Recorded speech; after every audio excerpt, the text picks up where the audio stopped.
Asinibingelele maswahla mahle sinibingelele bengosilenhle kuphina kuphi lapho ke umsakado onthola khona Eswatini TV libito lami ngingiJohn ngakapheleza isibongo sengiso kesikhathi maswahla kithi ukuthi ke sihlale kanye kanye sikhulumise ke indzaba yekubambisana singemaswati ukuthi ke engabe siyanjani ke Embili silive kungakho nasehlelweni sithi ke Embili kanye kanye. We are available on channel 286 on DSTV, and thank you so much to all of you who are connecting through Sikujana noma ke set top box.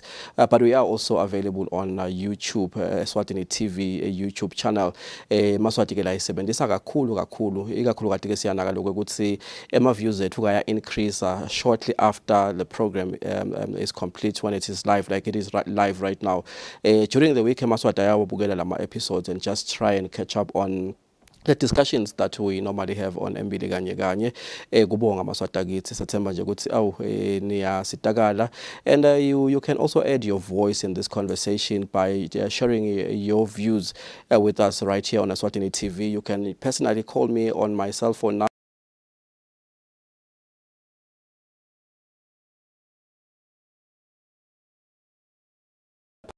in positive conversations about how we can grow, how we can develop, how we can empower one another as Maswati. Sengilokelelanga maswati amahle ngikhohlwa kusho ke ukuthi nalo hlelo liphinzeke luphindwe njalo ngabo lesihlanu ngesimbi ke 11 ke ekuseni kwendela ukuthi ke maswati akhona ke ukuthi lalela leti ndzaba leti lebaluleke kakhulu ke lesibuka kwa namuhla maswati akithi indzaba yekwethulwa ke kwemaphakelo ke etimali elive eminyaka wanga 2022 kuya ke ku 2023 noma ke ngalesilumbi i-financial year ya 2022-2023 indvuna yetiko letemafa umhlonishwa Rickenback wethule ke eParliament ngalesihlanu lesisuka kuyo bese ishayile nje insimbi yelishumi ekuseni around 10 minutes past 10 when he started delivering or making his remarks in the House of Assembly. Sibona ke kwethula kwamaphakelo akhe ke esine ayindvuna ke ilitiko ke letemafa, kodwa ke lamaphakelo avela ke ayinkulumo lengazi ukuthi kumbe mawilalela ungagcina kumbe uswisha nalokuswisha ngalokuthi kunento lokuvelako loku technical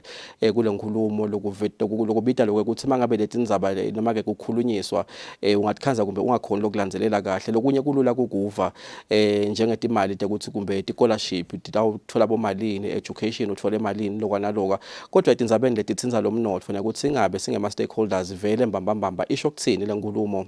Ngicela ke majali bengihleti nawo ke ngalesihlanu masiyibuka lenkulumo nekubuka nje ukuthi ngabe vele kubheka ukuthi ke indvuna ithini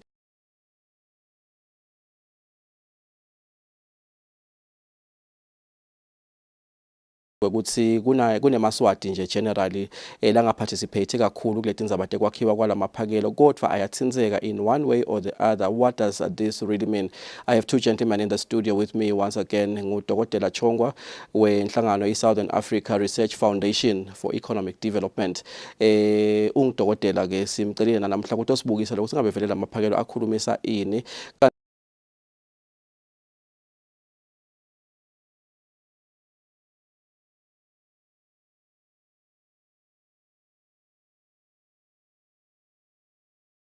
Lekuvetile ke indvuna kulamaphakelo. Dokotela Chongwa, warm welcome and thank you so much for coming through once again this evening on Embili kanye kanye. Thank you so much, John, and pleasant viewing, dear viewers. Nyamatane angubingelele zomba nguphethe ubale kuvusela emaswati.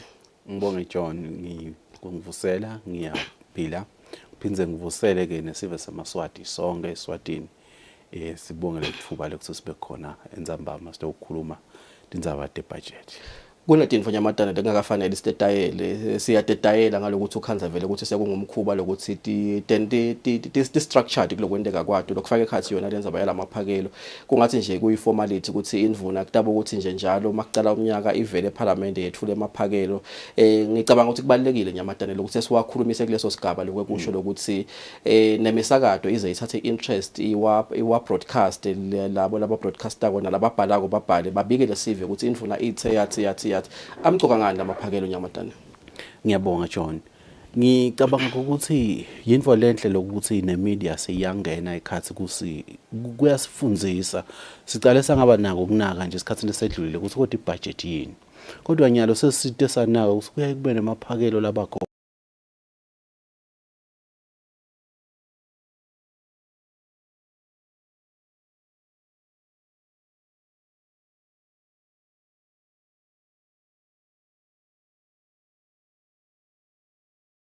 kude thina singemaswati sikhona ukuthi sithole indlela yokuphila. Yeah, endelwa uhulumende imvelo enyamatane noma kumbe endelwa lesive ngenakalo ukuthi lapha kuba nemalunga eParliament kube netindvuna tembuso kumbe lomunye uyawukhanzaseka iwireless afaka lesinye stage athi bakhuluma bodvana ngathi vele kuthiwa imali yelitiko lelitheni ayamthinza yini umuntu osekhaya njengoba kumbe letinye taletingoni vele siyahamba sidibuke nawe namhla ehlelweni. Angeke ahlala ngamthinzi umuntu ekhaya, uyathinzeka umuntu ekhaya kakhulu, angibekise nje nakukhulunywa kumbe ngetemfundo. Ukhanza ukuthi kukhulunywa ngetemfundo la ekhaya kakho kunemntwana. Kuyakuthinza lokho ukuthi umntwana uthi awusitakala kanjani tekufundza sibheka ngakuphi, uhulumende utisekela kanjani ukuthi sibheka ngakuphi. So kuningi nje letingoni kufakakile kwathi nemigwaco, konke lokho kuyakusifaka singemaswati sibone ukuthi uhulumende usentelani kude live lichubekele phambili. Siyabonga kakhulu Nyamatane. Dokotela, thank you so much for coming through, and I also would want to get your views in terms of the importance or the significance of a national budget and why it is normally presented in a house such as the House of Assembly. Interesting. Like the name states, it's a national budget, which means it's an instrument for public interest. And in the National Assembly, this is basically a pivotal point where all populace, the entire populace of the nation is represented by the members of parliament. So it is indeed an instrument which each and every person has got the privilege, if not the right,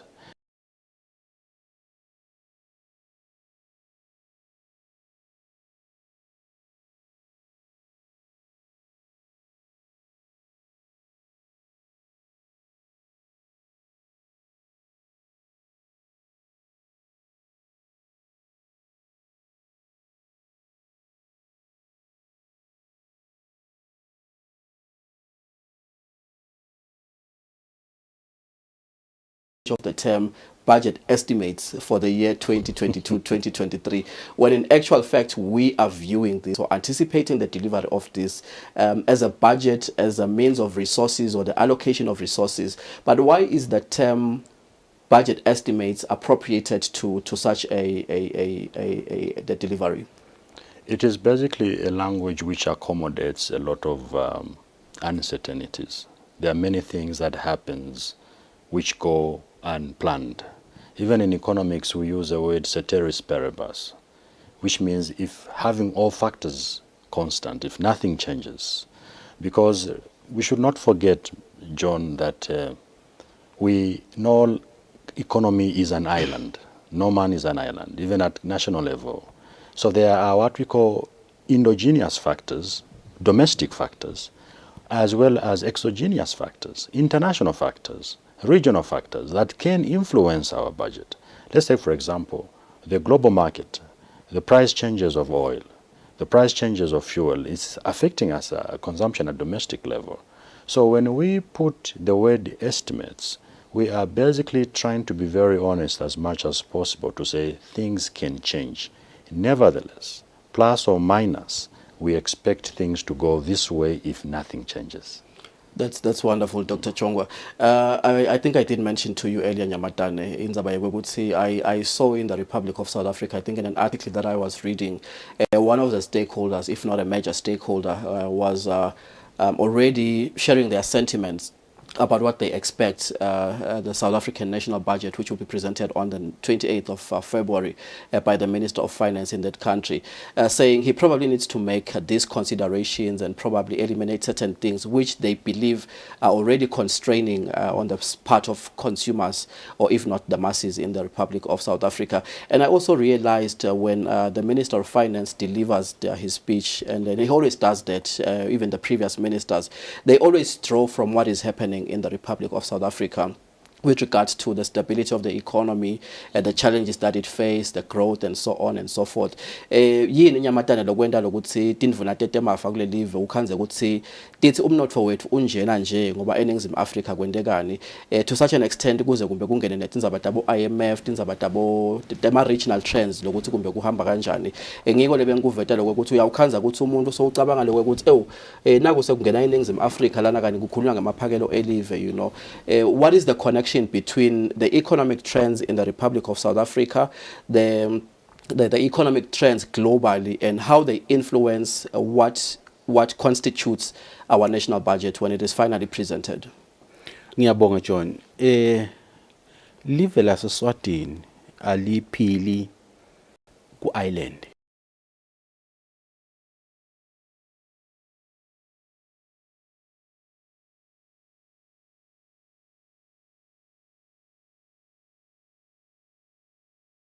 Factors la ngaphandle kwemandla akho ukuthi ungawalungisa sibekise nga-oil njenga-oil la Swatini sitela simunya khona phasi futhi noma singamunya sisetele refinery esingabe sisikhiphela labo petrol nabona kulokule kwenteka so sesingasho ukuthi lokho ukuthi sibe sesibuka lokho ukuthi kwentekani emhlabeni jikelele sizama ukuthi sitimatanise sibambele pace singathi khanzi ukuthi sine kumbe kule budget estimate yethu sesingaphansi kakhulu kwalokwenteka emhlabeni noma sesingedulu kakhulu kwalokwenteka emhlabeni sesi overinflatile budget emaphakelo ethu so loku aligna nalabanye kwentela lokho ukuthi ku harmonize ngiphindze ke ngiye na ukhuluma ngeNingizimu Afrika kunenge lesi sebenzisana nako kwayona le mali yethu isekuvumalaneni common monetary area ukuthi ilingane kubanenge nema alliances lesikuwo kanye ficus labo SACU nabo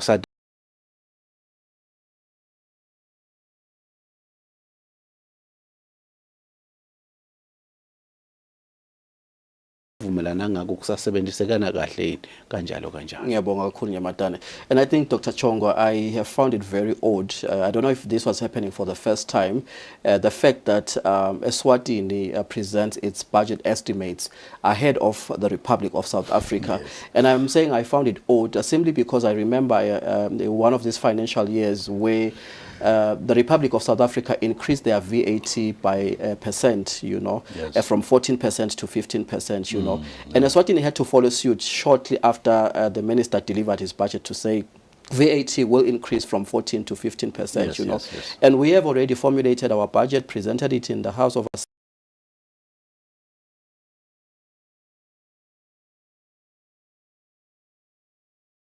that we could sort of isolate ourselves from what South Africa is going to do with regards to their budget. You see, your question is actually qualifies Eswatini economy as an economy which has got capacity to competitively perform at a regional level as well as at global level. Of late, you know, it was mistaken to be a copycat economy, but now I think that it actually creates what we call investor confidence, because it does not really need to wait for South Africa, because Eswatini does not only trade with South Africa. Actually, if you look at the trade scale of Eswatini, it has even gone as far as trading in East Africa as well as West Africa, except that the percentage growth is about 1%. Of course, South Africa percentage growth with trade is between 60 and 70%, but the country is creating new frontiers across the region. In Nigeria,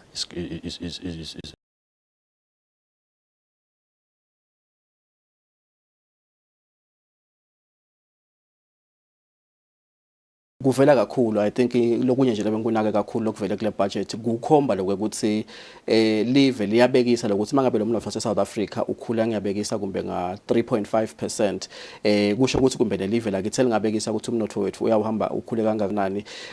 Kuwatshela kuthina amaswati masibekisa makuthula lama budget estimates lokuthi le growth yale economy projected ukuthi kumbe itawuhamba ifike kuleso sigaba leso, you know. And ideally what should be the level of growth that stimulates performance, that stimulates economic activity in a certain economy. Ngiyabonga John. Lokuyaye ku-stimulate noma ke unexpected, it's a positive one. As long as it is positive, it's acceptable. Ngoba lokumcoka ngiloko ukuthi kukhombise ukuthi uyahula lo mnotho. Lokuyaye kusithuse kakhulu ngiloko sibe sishona phansi. And ngeke sisho ukuthi lokhu kahle it's a 2-digit figure noma it's a 1-digit figure. However, an acceptable one noma ke lesitfokotelako ngilokhombisa ukuthi umnotho uyakhula, kusho ukuthi siyakhona ukukhicita sikhiphele ngaphandle ibuye imali even libuvela ikhanze ukuthi seliyakhula ngasemcebeni. Kuyevakala Nyamatane. Dr. Chongwa, the 2022 budget speech, 2022-23 budget speech, Yes. what was the budget strategy that was created or used by the minister to formulate this entire budget?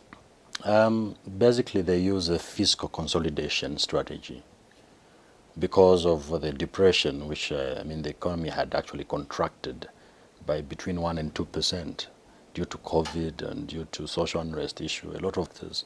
Though we saw a domestic growth rebounding, which was projected close to 5%. But so basically, I see it as a fiscal consolidation strategy. A fiscal consolidation strategy, in layman's language, is when you are sick, for example. Then now you are recovering. Then you gather yourself together and ready to face the realities. So you consolidate whatever resources that you have, whatever capacity that you have, so that you can be able now to plan more strategically going forward. And this is basically what most African countries are doing, especially in the SADC region, of course, Africa in general.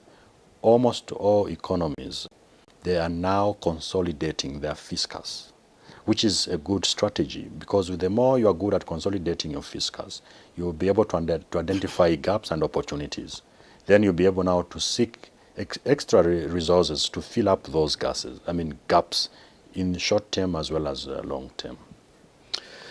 Sihlephike la studio Maswati amahle sikhuluma sakendzaba ukuthi ngabe lamaphakelo akhiwe live libukeni vele ngitiphi nalethi insayelo elibhekene nato njengoba ke kulungile sesikuvedile la yendzaba ukuthi ke emaphakelo ethu sikwethule ke iningizimu Afrika engakawethuli ke emaphakelo ayo sabekisa lokuthi kulomnye umnyaka iningizimu Afrika inyuse ke iVAT nga 1% kwabida ke ukuthi ke nelive malethula ke emaphakelo ligucule indlela kumbe nanayo lelitawu apply ngayo indzaba ye-VAT kodwa ke uyaveta Dr. Chongwa lokho ukuthi ke live laseSwatini linayo ipotential ukuthi umnotho walo ungasebenta without depending on what our neighbors are doing njengoba ke le economic activity lesinayo ke iyachaza lokuthi sinawo lamandla ukuthi besingakhona ukukhicita sithengiselane ke nalamanye ke emave and in actual fact South Africa is not the only trading partner that we have lesinkulunye lesifisa ukuveta ke Maswati kithi namuhla la indzaba ukuthi indzaba ye-budget njengoba ke ngavete ekucaleni kuye kube buhlungu lesikhathi ke ngathi ngemaphakelo lentelwa ke ematiko entelwa ke kumbe bohulumende eMaswati awathinta kanjani lamaphakelo udayikhulumisa Dr. Chongwa maybe at a later stage indzaba yokuthi vele uthenze kanjani wena mawuse businessini mawuliswati banenyamatane la kodwa ke ngicele ke lijaha la lelikhulumisa kakhulu ke tindzaba ukuthi abantu abasha bangaphakanyiswa ke kanjani kudokete emabhizinisi nekuthi nje banake tintfo letitabenta ukuthi bakhule nekuthi ke badlale ke inzima lebonakalako ke emnothweni walo ke live nathi gule siyavama ke kuhlala naye iminyaka lophelile besinaye la ehlelweni kodwa ke simthola ke licingweni utasichazela ukuthi ngabe yini lekakunakile kakhulu khulumisa ke dona ke tindzaba tebantu labasha angubingelele Magwabane ehlelweni Embili kanye ngiyavusela John Perez ngiphinde ngivusele nakubabukeli Sibonga kakhulu Gwabane kuba nathi ke ehlelweni namuhla sikhulumisa indzaba yamaphakelo Gwabane lathulwe ke eParliament ngalesihlanu indvuna ke tiko letemafa umhlonishwa Neil Rickenberg kungaba kuva kuwe wena Gwabane ukuthi ingabe yini lokuvelile kakhulu lokukhulumisa ke indzaba yemabhizinisi lamancane phecelede ama small micro and medium enterprises nekuthi ingabe inzima yini lekufanele ukuthi ke idlalwe ke bantfu labasha noma kumbe ikhulumene indvuna lokuthinzana nekuthi ke bantu labasha nanabo batibone baparticipate ku economy yelive.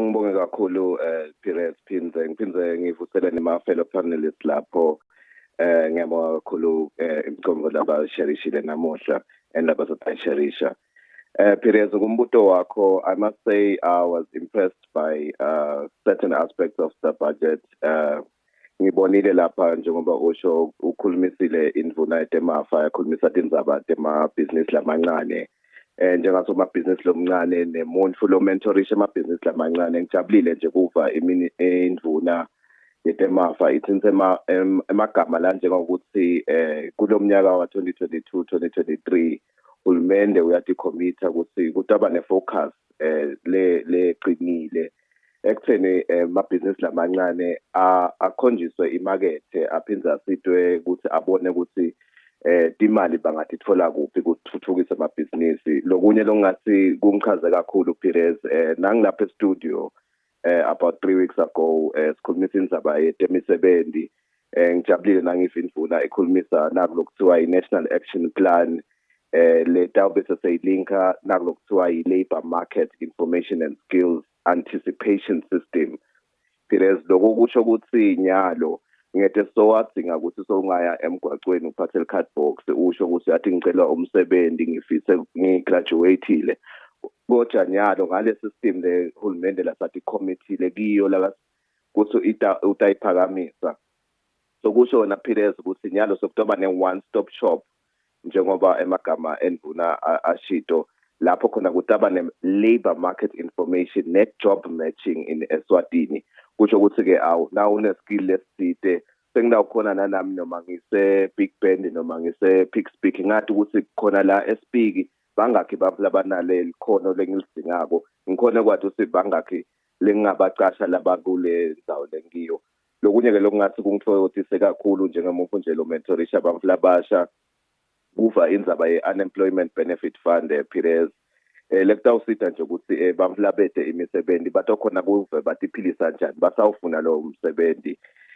kokugcina nje Perez ngingabuyiseli kuwe lokungijabulise kakhulu etindzabeni temabhizinisi lamancane ngunako lokuthiwa i-review of i-MSME National Policy of 2018 le review lena Perez kusho ukuthi nyalo nangabe athi uhulumende ufuna kuyibuketa kabusha ukuthi emabhizinisi la kangwane bambamba asebenza kanjani kusho ukuthi kunelithemba ukuthi uhulumende nakayi-reviewa so tayibuka ngalamanye emehlo ukuthi kule system level lekhona nyalo yoku-operate kwamabhizinisi lamancane ngwaphi ema-challenges ngitiphi dinginga lababhekana nato and ngutiphi insombululo letingaphuma kuye hulumende kuzama ku-address nakulo bathi ngesingisi ma-pain points alabo somabhizinisi labancane lokho ukuthi nje le commitment yahulumende athi ngiyafuna lokuyi-reviewa ngoba seya 2018 yalo 2022 kuyangithokozisa kakhulu lokho kukhomba hulumende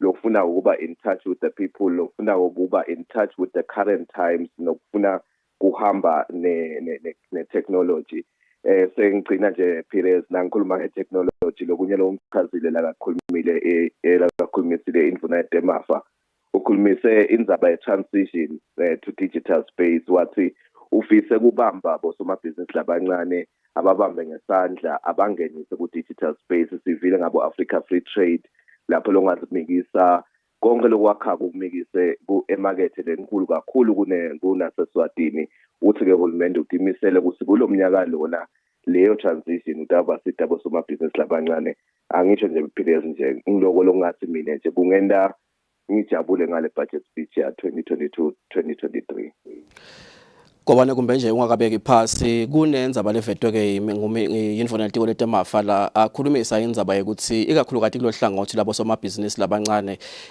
indzaba yokuthola-ke i-funding asebayibuke from a stimulus point of view instead of indzaba yokuthi kube imali yokucala lamabhizinisi. What do you make of those remarks and what do they really mean to the person who has not started a business or the person who is in business from what the minister was saying? Coming from a successful business person himself, the finance minister definitely knows what he's talking about. You need to start somewhere before you can really start looking for funding. Funding is definitely not the only issue that stops you from making it business. Uqinisile indvuna yetemafa lapho ukuthi bantu labasha nabo somabhizinisi labasha asebayiqalele idea yabo ngaloko lokuncane labanako bese bathi nasebayiqalile bahambe baye-ke kulabo ma-financial institution emabhange bafike bakhombise ukuthi athi sengizamile lokungaka sengicela nje i-support kini uqinisile impela sithi nasimentorisha abantu labasha sisho ukuthi yiqale le bhizinisi yakho yokubhaka uye personal audit form noma sowaphethe ngisho nalawo mabhanisi le bhange ukhombe ukuthi seyiqalile seyidinga nje i-funding kuphela kodwa-ke Perez angiphinde ngisho ukuthi lapho lengingakufisa ukuthi bamsupporte ngayo indvuna yetemafa lamanye ama-ministries yabo Ministry of Commerce ukuthi bakhe nale environment ibe enabling phela ngoba na uyofuna i-loan ebhange utawudinga bo-trading license utawudinga bo inkumbi nje documentation bo health report naniyan engilapho lengajabula kuva ukuthi nayo litiko letemabhizinisi lita ukuthi lithathe lokho itawubambisana nayo indvuna lemagama endvuna etemafa ekutheni yini indlela lengabe sekese ukuthi singasita labo bosomabhizinisi labancane Pires nje kimi nje lokufika kwengconzeni timvo tabo provisional license futhi kumbe nje kuloyo mnyaka wokuqala akube bete nje leyo trading license loyibhadalako ngoba usuku usaqala uyikhulumisile indvuna yetemabhizinisi umuntu washo ukuthi ufisile ukuthi ingakapheli ithemu yakhe le registration yetinkampani ibe seyingekho ngoba lo muntu usuke asaqala leto timvo leto ke Pires impela dingenda ukuthi le year of transformation lekhonyiswako kutabangiwe impela nangabe onke lamatiko atawubambisana kanjalo Pires. Siyabonga kakhulu Magwabane waNdlovu kuba nathi ke ehlelweni namuhla sethemba nje ukuthi sidabeke solo stilanzelela leti indzaba nekunaka ukuthi ke live from a policy direction vele likhulumisa deep ke itindzaba leti tawusita ke bantu labasha. I think wonderful sentiments Dr. Chongwa, especially with regards to the issue of SMEs, and we normally look at the budget as an address that delivers figures, you know, but I think he touches on a very important issue, that of empowering small, micro and medium enterprises. Yeah, it's true, and sorry about that. Basically, the Honorable Minister of Finance, he actually even brought up the most important element of policy review. Policy review is very, very important in terms of coming up with a more user-friendly, more accommodative, and more integrated framework of how the SMEs are going to perform more viably. Why am I speaking this? The SME sector is very, very dynamic because these people, they are very responsive to various changes in the economy. So when the budget accommodated and assured the public that we are reviewing the policy, it was actually a plus on that. Besides that, if you also look at the budget very well, it gives a very, very powerful priority on entrepreneurial development in the country. And we are looking forward because the entrepreneurship is the stimulant in an economy, especially on the GDP per capita and on the household level. So this will really make a country to be more competitive, and it is also going to solve the issue of unemployment. Yeah. Because government now will be promoting a lot of self-employment. Kungoba ke kuwakhumbuta ke Maswati evikende liphelile la besihletikele la nemajala amabili bekakhona bekunelijaha ngoDabula Amanzi wakalikhela uqhamuka ke enhlanganweni Small Enterprise Development Company SEDCO bese kuba naphethile Masile uqhamuka ke enhlanganweni ye-Junior Achievement besikhulumisa indzaba ye-preparedness yema small and medium enterprises lokuthi ilungiselela ungakangeni ke businessini.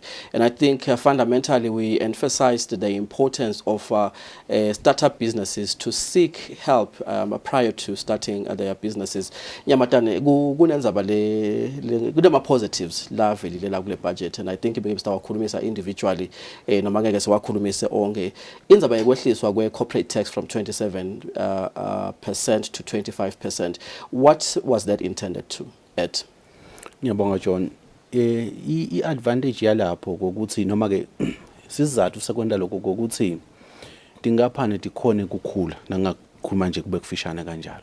Sizathu kokuthi ku-understand noma ke kuconza kwe-fiscals noma ke kwakhulumende kokuthi umuntu nangabe akhona kwakha i-profit ecompanyini asangasayibiseli ka-SRA noma ke abhadale umthelo kukholekela ukuthi le mali itawukhona ukuthi bekhona angacasha abantu abaningi noma akhulise ibhizinisi.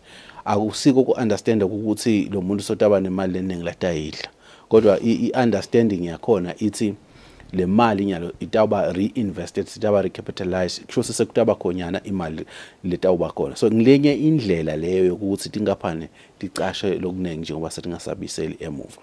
However, kumbe ngidawuze ngikhohle John, kulelo kushiwo nguMagwabane lapha, as a very good thing, le positive. Sorry kukhipha ehlelweni, but lapho ngikuthanza khona ngilokuthi kuyabasita abantu bosomabhizinisi labancane. But le ndlela lekukhulumeka ngayo i-concern yami ku-too micro, akukho loku professional ngiyabekisa ngicetha lapha ekwaluseni ngicetha ne-degree ye-marketing. Ngicala kuphi ke mine ngoba ngifuna ukucala inkampani le professional ngisebenzisa lo gama lelo. Kuze ngivele kumbe ku company X kusho ukuthi nginganentela i-marketing plan yenu. Kufuna sengibe naleti nsamba leti balekako. Mina nginesifiso sokuthi uhulumende angene kuloko ukuthi lama professional business la kufuna kucalwe abantu labasha labane ma degrees labane ma masters labahlele ekhaya. Ngimaphi ungamthatha umuntu wane masters ka marketing uthi akahamba ukwenda emabhanisi noma hamba ufena ngulube, but indvo leta umsita in that aspect ukuthi aqale a professional business that will hire other professionals, because I think I problem lenkulu ngiloko ukuthi these professionals from these universities, they are not employable and bahlele emakhaya. Kanti sinato leti khwama tibuke tingulube netinkukhu netinango lokungamsiti lona lone chemical engineering for instance. So that's what I wanted to highlight on what he has said. Yeah.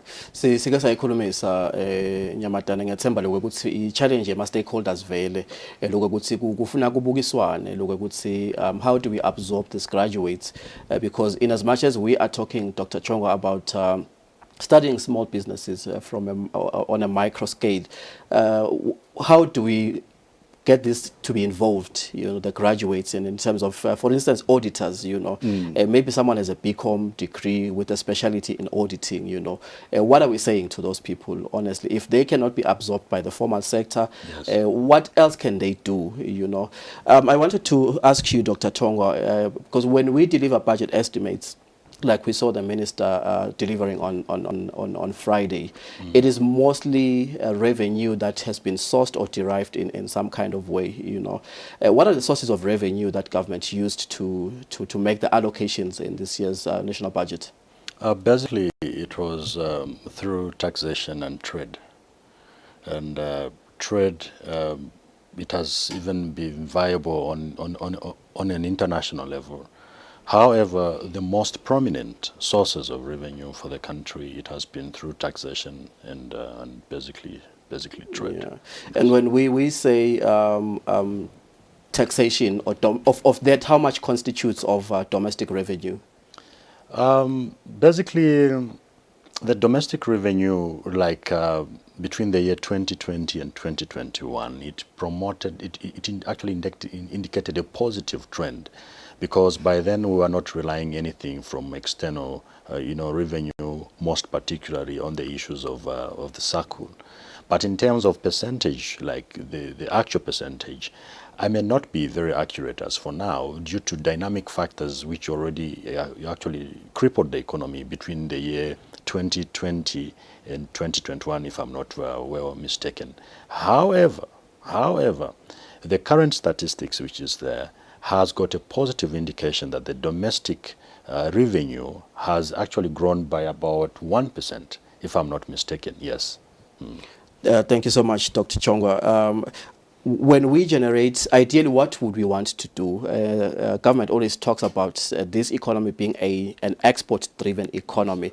What would we ideally want as a country? Because I think the figure that you wanted to mention is actually 1.6% of GDP. Yeah, thank you so much about the domestic revenue that we generated. Yes. Would we rather generate revenue from being an export-oriented economy or generally being self-sustainable? Basically, when we talk about self-sustainability, we cannot be self-sustainability without globalization as well as integration. That is why now at COMESA, SADC, ESC, we are talking about the tripartite integration for regional development. So, however, within ourselves as a domestic, entity, within the global entity, we have the potential, like the 1% we are talking about right now. It is a positive indication that we have got, potential as well as resources, strategic economic resources that can make us become even more competitive at regional level as well as global level. Except that, Mr. John, we need to quickly identify what we call an economic niche. Because an economic niche is what is going to make us not only proud, but have what we call a comparative advantage. Yeah. This is where the whole world is going to right now, because COVID-19, unfortunately, it lowered the level for both developed countries and developing countries. So it's up to you now to think quickly and jump the line. Then you become competitive. Without mentioning specific figures thrown from the budget, Nyamatane, kune aspect lekhulumiswa ngulama estimates envuna la indzaba ye public debt Nyamatane isho kuthini ngale economy la kule live njengoba ngibekisa lokuthi we may not necessarily speak into the issues, but when we say public debt level yethu ingla indvuna leyibekile lapha, for instance, what does this imply about our state of economy? Ngiyabonga John, angicale ngichaze ukuthi yini public debt. Leli gama lelithi debt, sikweleti. Sekuthi ke public futhi imali lekweletwa live. So nasikhuluma ngepublic debt ikabili, kukhona le domestic bese kuba khona le global, le international. Lena le domestic ngilena yema treasury bills, yema treasury bonds. Kahle kahle lapho ngilapho uhulumende aboleka khona imali esiveni seMaswati. Ayibise ke emva kwesikhathi. Normally kuba imali yama operation ye just kuthi ngoba uhulumende uyaba nayo imali emva kwesikhashana, ukhanza sikumbe kuleso sikhashana kude. But lesinye sizathu ukhanza ukuthi kuba ukuthi nje market bayakhe ibe active. So belelena bese kuba khona ema external. La ngakhuluma ngama external debt ngile mali siyayisikhuluma ngokuthi dihlobo tengosi disinikete 500 million noma disinikete 100 million kwakho umgwaco lothi kuphi lesibhadalako nayo sibhadala ke khanze ukuthi kumbe basitshele ukuthi siyayibhadala ngama-dollar noma ngama-euro, but siyayibhadala leso sikweleti leso. So nakukhulunywa ke nge-public debt kukhulunywa ngaloko kuhlangana ngaleto imali leto. Ekukhulumeni la kuvelile ukuthi le khona i-public debt le domestic seyibukeke ngase seyinako ukugcwala. Kusho ukuthi ngalamanye emavi njengoba siyathi ukuthi libasebenzisa libhange i-Central Bank le agent ya hulumende ekutheni babathengisele lamaphepha. So kusho ukuthi sebawathengisile lamaphepha, na usaqala usithatha lesikweleti iyangena le mali, uyabona, but nase kuphelele sekucalela ama maturities bathi ngisi ama rollovers, ukuthi le mali seyigcwele nyalo, ukuthi nangabe busolo uthatha abo 30 million every week waze waqala lo 3 months, kusho ukuthi kulesi 4 iminyanga sokucala kubhadala emuva, so ya rollover sekudi imali fresh lengenako. So ngalamanye emavi kusho ukuthi sesikuleso sigaba leso kusegcwele ke kude kuthi kumbe sekunale nsha imali engenako. So le public le domestic debt saying that's why yabe sukhuluma ukuthi they are venturing into going into South Africa to attract the international global market kuze kutokhona kutokwakheka imali yokuthi kube nekuboleka ngaleyo ndlela yemaphepha emahulumeni. Why that is right, it give us a global recognition as a country ukuthi naso sesiflota emaphepha globally, but naso sekuyasibita ukuthi ama rating agencies ema rating akhuphuke ngoba kuze umuntu athenge ubuka ukuthi i-rating yalelo country lelo iku-safe investment grade yini noma enginakulaba i-junk status. So currently level laseSwatini liku-junk status, kusho ukuthi nje kuze lona likhona kungena emarket kusho ufuna libhadale intalo lenengi kuze li-attract lo global adothi hayi le risk asengiyedlule ngibuke la intalo, which is costly for us. Yes, so ngiloko lengingakusho kuleti ndzaba tabo public debt. Maybe ngingangeni kuze kube too technical. Thank you so much nonetheless, but we had to talk about it because kuyavela la nalokuthi kusuka kusebenzisa ligama lingathi vele kuyangifaka nama ukuthi nje public debt kusho ukuthi like you are saying, I think it also involves monies that government derives from public enterprises or institutions. Your closing remarks, Dr. Chongwa, in a nutshell, in terms of how the economy looks like in 2022.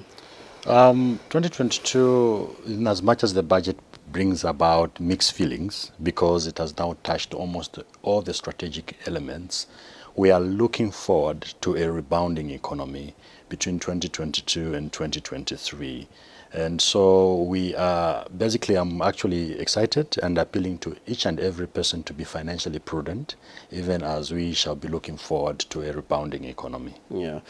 Closing remarks in terms of fluctuations in some of these major financial indicators.